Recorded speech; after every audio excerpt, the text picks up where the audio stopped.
हिमालय में बसा एक खूबसूरत शहर पहलगाम 22 अप्रैल 2025 को शांति से दहशत में बदल गया। शहर के बाहरी इलाके में आतंकवादियों के एक भारी हथियारों से लैस समूह ने एक सुरक्षा काफिले पर हमला कर दिया। काफिला देशी और विदेशी पर्यटकों के एक समूह को लेकर जा रहा था, जो इस क्षेत्र की लुभावनी सुंदरता का अनुभव करने जा रहे थे। आतंकवादियों ने अत्याधुनिक हथियारों और रणनीति का इस्तेमाल करते हुए बेखबर नागरिकों और सुरक्षा कर्मियों पर गोलियां चला दी। इस हमले ने तबाही मचा दी। इस भयानक घटना में एक स्थानीय गाइड समेत 25 मासूम पर्यटकों ने अपनी जान गंवा दी। पहलगाम का शांत परिदृश्य मासूम पीड़ितों के खून से सना हुआ था। इस हमले से पूरे भारत और उसके बाहर सदमे की लहर दौड़ गई। इस घटना की खबर आग की तरह फैल गई, जिससे पूरा देश सदमे और दुख में डूब गया। इस कृत्य की क्रूरता और कायरता की व्यापक निंदा हुई। मासूम नागरिकों पर यह हमला आतंकवाद की अंधाधुंध क्रूरता की एक पहचान, उग्रवाद से उत्पन्न लगातार खतरे की एक कठोर याद दिलाता है। आतंक का यह कृत्य केवल निर्दोष लोगों पर हमला नहीं था, बल्कि भारत की भावना और उसके फलते फूलते पर्यटन उद्योग पर एक सुनियोजित हमला था। हमले के तुरंत बाद अफरा तफरी मच गई। जैसे ही इस घटना की खबर आई, सुरक्षा बल घटनास्थल पर पहुंच गए। इलाके की घेराबंदी कर दी गई और अपराधियों को पकड़ने के लिए एक बड़ा तलाशी अभियान शुरू किया गया। घायलों को नजदीकी अस्पतालों में ले जाया गया, जबकि मृतकों के शवों को बरामद कर उनकी पहचान की गई।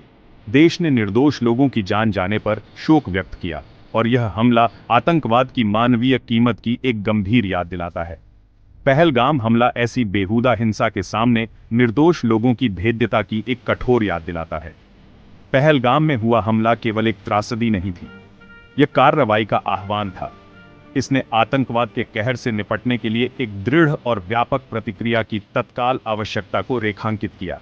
इस त्रासदी का सामना करते हुए भारत ने आतंकवाद के सभी रूपों को मिटाने की अपनी प्रतिबद्धता में एकजुट और अडिग रहने की कसम खाई।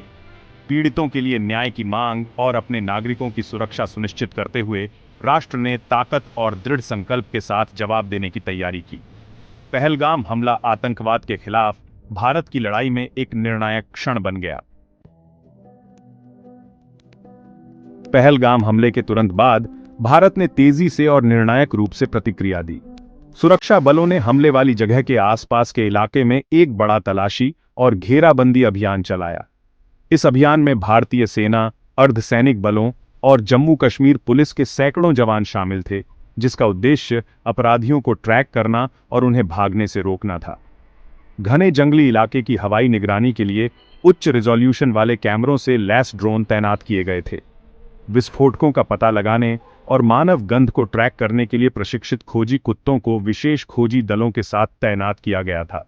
रणनीतिक स्थानों पर चौकियां स्थापित की गईं और घेराबंदी के हिस्से के रूप में वाहनों की पूरी तरह से जांच की गई। खुफिया जानकारी के आधार पर सुरक्षा बलों ने आसपास के गांवों और कस्बों में छापेमारी और तलाशी अभियान चलाया, और यह अभियान हमले के आसपास के इलाके से आगे तक बढ़ा। अभियान की तीव्रता और पैमाने ने अपराधियों को न्याय के कटघरे में लाने के भारत के दृढ़ संकल्प को दर्शाया। हमले की जांच भारत की प्रमुख आतंकवाद विरोधी एजेंसी, राष्ट्रीय जांच एजेंसी (NIA) को सौंप दी गई। जटिल आतंकवाद के मामलों को संभालने में अपनी विशेषज्ञता के लिए जानी जाने वाली NIA ने तुरंत जांचकर्ताओं की एक टीम को हमले वाली जगह भेजा। फोरेंसिक विशेषज्ञों, खुफिया विश्लेषकों और पूछताछ विशेषज्ञों वाली टीम ने सुराग के लिए अपराध स्थल की बारीकी से जांच करके अपना काम शुरू किया।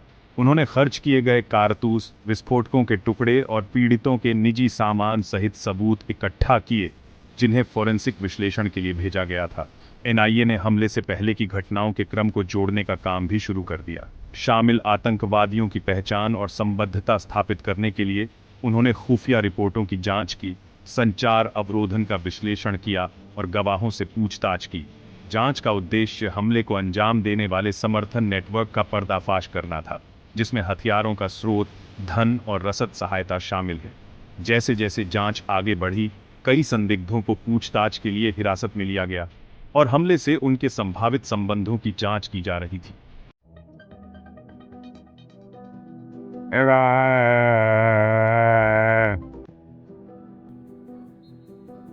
सेक्शन 4, एकजुट राष्ट्र, जनभावना और न्याय की मांग।